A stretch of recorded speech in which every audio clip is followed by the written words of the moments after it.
écoutez Radio Lomé, il est 12h30.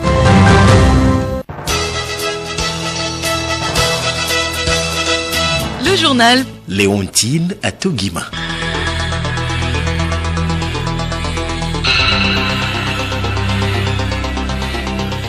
Bonjour à tous. Au sommaire de cette édition, les administrateurs de plateforme WhatsApp à l'école du Code pénal et de la loi sur la cybersécurité ce matin à Lomé. L'objectif est d'attirer leur attention sur leurs responsabilités vis-à-vis des contenus publiés dans leur groupe. Le Togo abrite pour la première fois le Festival des loisirs des pays d'Afrique de l'Ouest, membre de la Conféges. L'invité de la rédaction, Bruno Etche, dévoile dans cette édition les contours de l'événement.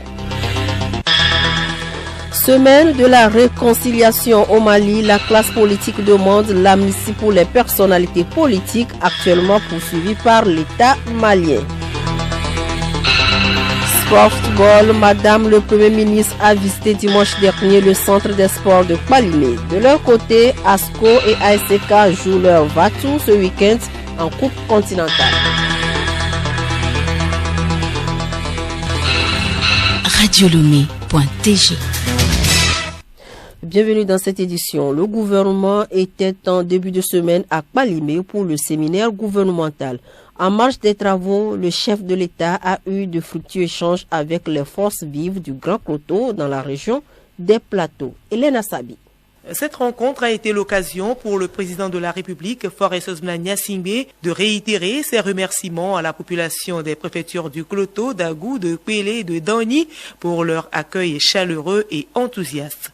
Avant de démarrer les échanges, une minute de silence a été observée en mémoire des victimes des attaques terroristes. Lors des discussions, les populations ont exprimé leur gratitude aux autorités pour la réalisation des infrastructures, notamment la voie Lomé-Palimé, la voirie interne de la ville de Palimé, ainsi que la construction du grand canal qui traverse la ville. Des infrastructures qui contribueront à la libération du potentiel économique, agricole et touristique de la région. À cet égard, le chef de l'État a encouragé les forces vives à se mobiliser pour mettre tout en œuvre afin de profiter des opportunités ainsi créées. De leur côté, les populations se sont montrées disponibles et ont réitéré leur adhésion à la stratégie de développement du président de la République, en particulier pour leur localité. Cette rencontre a été également l'occasion de sensibiliser les populations au vivre ensemble et à la nécessité de rester vigilants pour faire face aux menaces qui pèsent sur notre sécurité. Enfin, le chef de l'État et la délégation gouvernementale ont présenté aux populations les actions menées en matière d'inclusion sociale, notamment en faveur des jeunes et des femmes. Les mesures prises pour soutenir le pouvoir d'achat ont été également au cœur des échanges. C'est dans une ambiance conviviale et fraternelle que cette rencontre, qui a duré près de 5 heures de temps, s'est achevée avec les félicitations du chef de l'État aux participants pour la qualité des échanges et pour leur sens de responsabilité. Hélène Assabi, Madame la ministre des Sports, a ouvert ce matin à Lomé le premier festival des loisirs des pays ouest-africains membres de la Conféges. Le contour de cet événement à suivre en fin d'édition avec l'invité de la rédaction, Bruno Etche, le directeur national des loisirs. 50e anniversaire des relations diplomatiques entre la République populaire de Chine et le Togo. Une cérémonie de réception a marqué l'événement hier à l'ambassade de Chine à Lomé. La célébration de cette amitié a été couplée du 115e anniversaire de la fondation de la République populaire de Chine.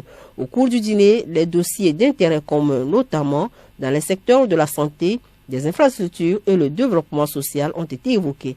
Chao Medong, ambassadeur de Chine au Togo. De nombreuses réalisations ont été accomplies dans le domaine de l'infrastructure. L'aéroport international Gnassingbé Adema, le grand contournement de Lomé phase 1, phase 2, le complexe sucrier d'Anier, le stade Kéké et bien d'autres. La Chine et le Togo accordent depuis toujours une priorité à la coopération dans le secteur social. Le CHR de Karatonté et le CHR de Lomé, mais aussi de nombreuses infrastructures éducatives, culturelles, sportives et autres ont été construites dans ce cadre.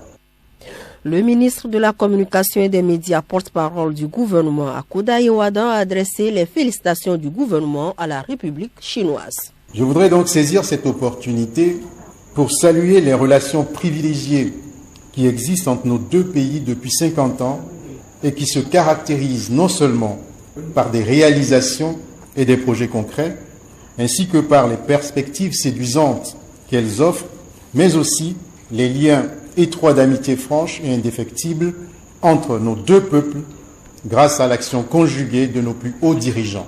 Sur le plan politique, il convient de relever la stabilité et la constance de nos relations fondées sur le respect, la confiance et le soutien mutuel et marquées par la convergence de vues de nos chefs d'État respectifs sur nombre de questions, notamment en ce qui concerne la paix et la sécurité internationale, ainsi que le respect des principes et souverainetés territoriales de chaque État et de non-ingérence dans ses affaires intérieures.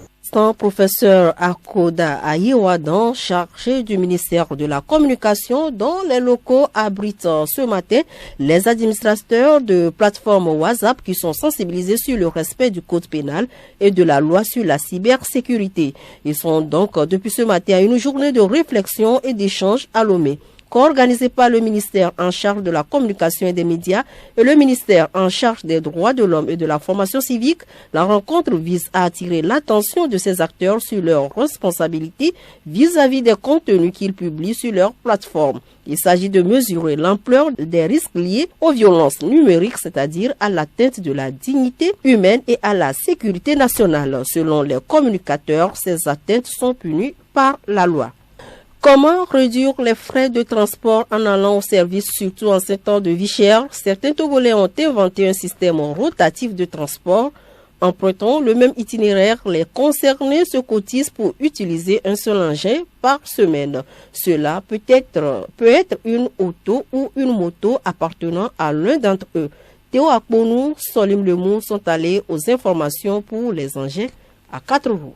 Pour mieux gérer leur transport à coût réduit, Pouaka et Sodina, chef division de la délivrance des diplômes et attestations à la direction des examens et concours et certifications à Lomé, et ses amis fonctionnaires se sont organisés. Nous le faisons par moment, parce que ce n'est pas en temps plein. Le coût du carburant nous a conduit à prendre l'initiative. Et puis nous sommes dans le même secteur. Alors là, pour limiter aussi le trafic de la circulation, on pense que c'est mieux de prendre un seul véhicule.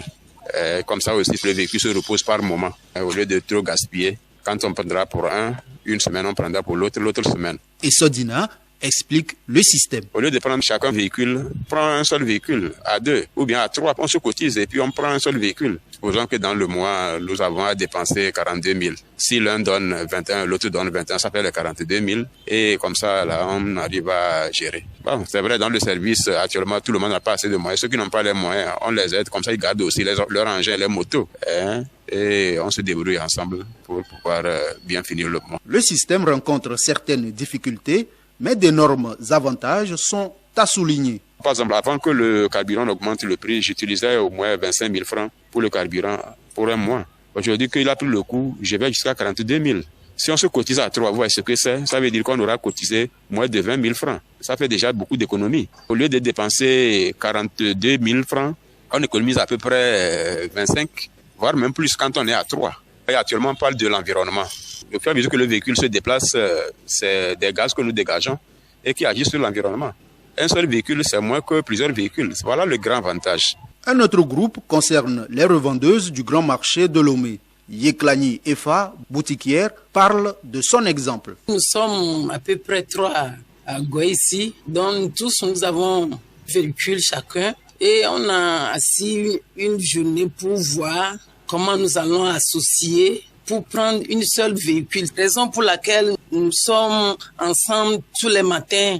On s'entraide pour aller ensemble et le soir on revient pour éviter certaines choses, l'accident et pollution de l'air et beaucoup de choses. Ça nous avantage beaucoup. Ce système à l'état embryonnaire au Togo concerne tous les engins, surtout à 2, 3 ou 4 roues.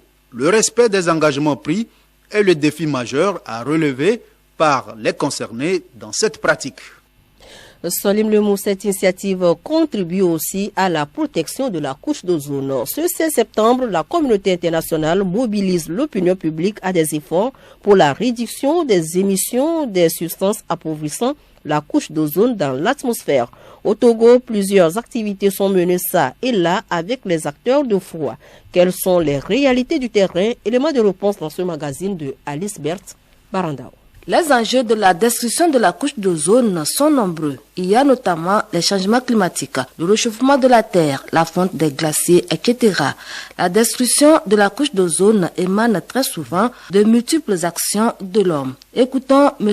Agbeko Komla, chef frigoriste à Lomé, sur leur travail au quotidien avec des moyens rudimentaires, ce qui laisse échapper des gaz dans la nature. Lorsqu'on voulait changer un moteur par hasard, il y a un appareil qui aspire le gaz qui était dedans pour pouvoir mettre encore un autre. On n'a pas ça, donc ce qui fait que on ouvre, on enlève le truc en même temps, le gaz s'échappe dans la nature. On essaie de faire de nos mieux. Il y a certaines méthodes qu'on arrive à faire. Lorsqu'on n'a pas l'appareil, ce qu'on fait pour pouvoir mettre un autre, on prend une bassine d'eau, on met notre raccord pour pouvoir faire échapper l'autre gaz qui était dedans dans l'eau. Lorsqu'on le met dans l'eau, vous allez voir que ça ne va pas s'échapper. Ça rentre dans l'eau immédiatement. Et puis, bon, c'est notre mieux, c'est ce qu'on essaie de faire. Mais en réalité, ce qui est sûr, il y aura certaines choses qui vont s'échapper, c'est le gaz. Et ça dégrade la couche. Ces différents actes posés sont un danger pour notre planète Terre, raison pour laquelle des formations sont souvent initiées à l'endroit des acteurs de la chaîne de froid.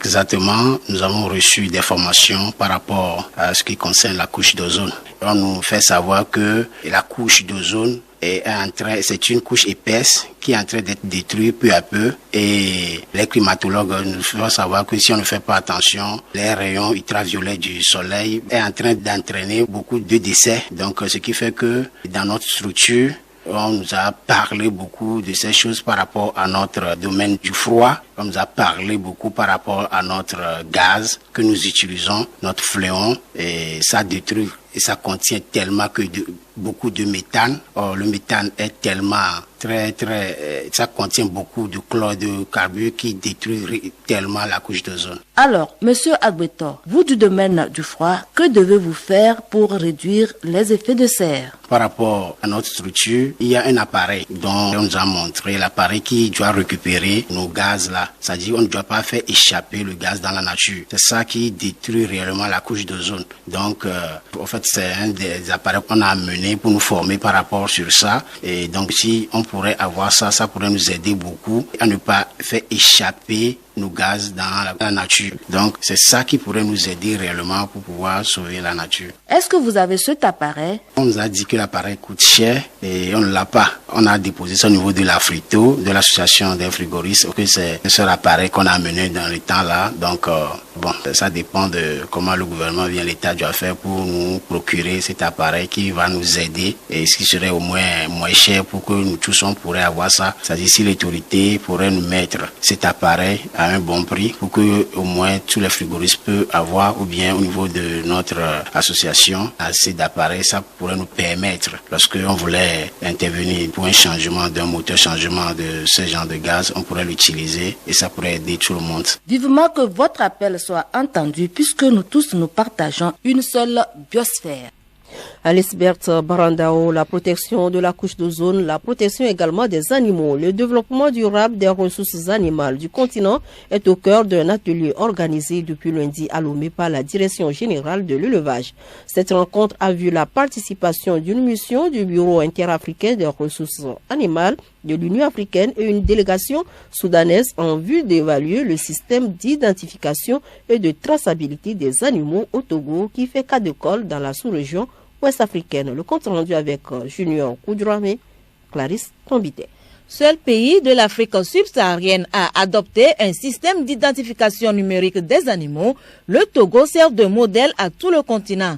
Dr Komla Batawi, directeur général de l'élevage. Le Bureau interafricain des ressources animales qui a eu à financer un projet pilote d'identification des animaux pour pouvoir rendre opérationnel notre système de conduite des animaux, et ceci pour en faire des cas d'école dans les autres régions de l'Afrique. C'est dans ce cadre, logiquement, que cette mission soudanaise a voulu venir avec nos collègues de l'Union africaine pour pouvoir s'enquérir de l'expérience du Togo afin de pouvoir développer ce mécanisme. Le journal Léontine Atogima. Hors de nos frontières, le Mali est en pleine semaine de la réconciliation. L'objectif est notamment de permettre un échange entre Maliens pour qu'ils puissent se parler, se pardonner. La classe politique a saisi l'occasion pour demander l'amnistie des personnalités politiques actuellement poursuivies par l'État malien. Agenda culturel au menu, Geneviève Pognon nous parle du spectacle d'humour, de l'exposition d'œuvres d'art et du concert live. Les Nanabins du Togo sont à l'honneur ce samedi 17 septembre. L'Institut français du Togo vous invite à un voyage musical inédit avec les Nanabins du Togo. Lady Apok Isea Ledou, Parus Kekeli Toto Tilati et Kassankou concilient les époques et les générations et apportent aux musiques du continent africain une fusion et une fraîcheur inédite. Le premier album est annoncé pour 2023. Autre sujet, Trait d'Union, c'est le nom d'une exposition d'œuvres d'art de Thierry Tometti. Un atelier est organisé du 4 au 29 octobre prochain. Le vernissage dénommé Article de Maouko Abossé s'achève le 30 septembre prochain à l'hôtel Onomo. De l'humour pour terminer cette page culturelle, tournée nationale de l'humour et de la musique. L'artiste Setlo et le groupe 228 Comédie posent leur valise ce samedi 17 septembre à Palimé. Et puis, Teams Comedy Club présente ce vendredi 16 septembre à partir de 19h un spectacle dénommé Les 10 commandements à Malim Plaza. Thomas Djagba, l'un des humoristes. La particularité, c'est que ça ne sera pas de l'humour comme on le connaît. Ça sera du stand-up. C'est des sketchs bien chronométrés et ça sera juste des vannes bien réfléchies et à travers lesquelles ils véhiculeront des messages. Ils ne feront pas seulement que rire, passer de rire, mais ils vont véhiculer également des messages. Et j'invite massivement les gens à venir aussi parce que ça sera un faux spectacle et il y aura de très grands influenceurs comme les artistes, les slameurs, même les chômeurs seront là.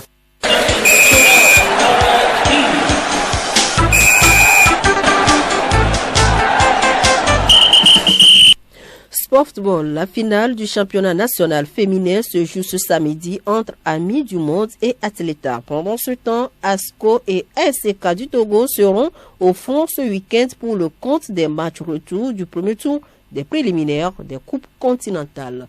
Milek Agoukou.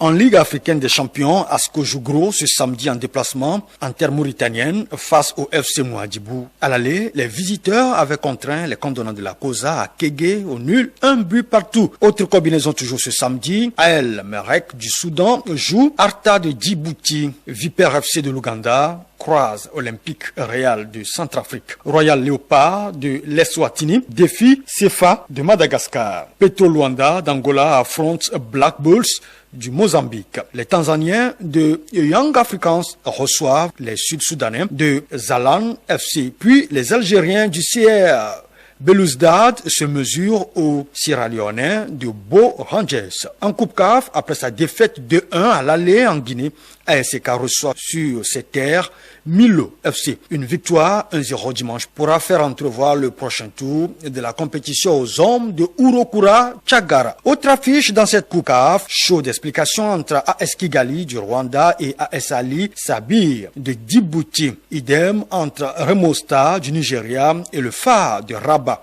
Douane de Niamey sera à l'épreuve de Kwara United du Nigeria et Colonne FC de la Sierra Leone joue Buff de Borgou du Bénin. Football féminin pour clore cette page finale des playoffs du championnat national. Le match se dispute ce samedi.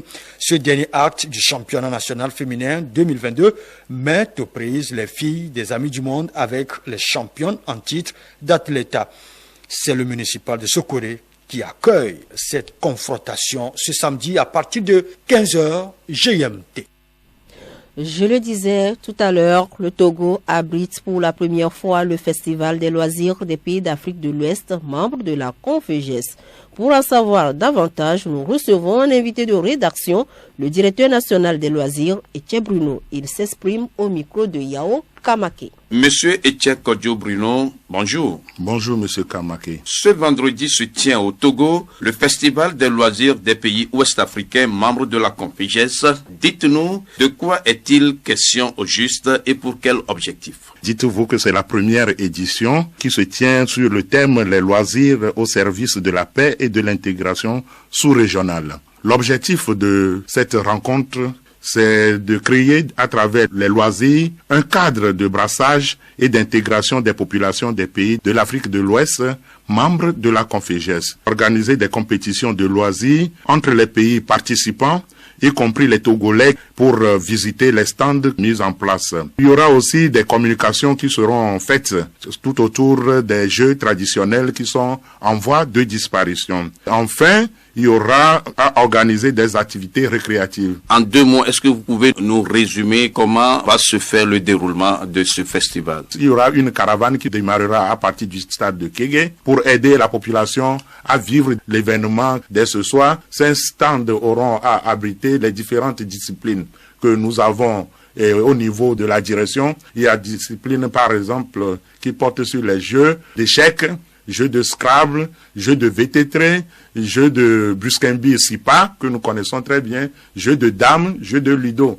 Il y aura encore des disciplines que nous appelons finalement ateliers, qui vont concerner ces jeux que nous faisons en notre enfance et qui aujourd'hui nos enfants ne connaissent pas. Il y a le jeu d'Ampé, le jeu de Jaskele, le jeu d'Akonto, le jeu de Podada, le jeu de tir à la corde, saut en sac, et autres. Monsieur le directeur national des loisirs, pour quel intérêt pour notre pays de ce festival des loisirs des pays ouest-africains membres de la CONFEJES? Il y a tellement d'intérêt pour ce festival. Je les classe en 3 catégories. Sur le plan psychologique, ça permettra d'abord à l'individu de savoir qu'il a des droits de se reposer, de se déstresser. Sur le plan économique, ce festival permettra à l'État de faire des devis. Les gens qui viendront vont sûrement loger dans les hôtels et auront à consommer nos mets d'ici. Ils auront aussi à visiter des lieux touristiques avant de repartir. Et sur le plan social, il faut que nous apprenions à travers ces jeux, à nos enfants surtout, que la vie sociale est très importante. Monsieur le directeur Itchekodio Bruno, un ancien de Radio Lomé avec votre surnom Azan Le Kongwe, directeur national des loisirs, merci beaucoup. Merci monsieur Kamake.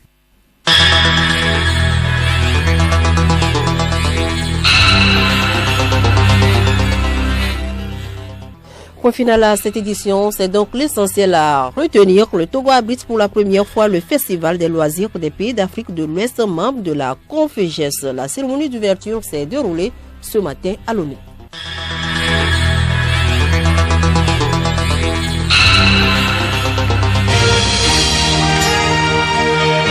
Radio Lomé, boîte postale 434, email radiolomé@radiolomé.tg.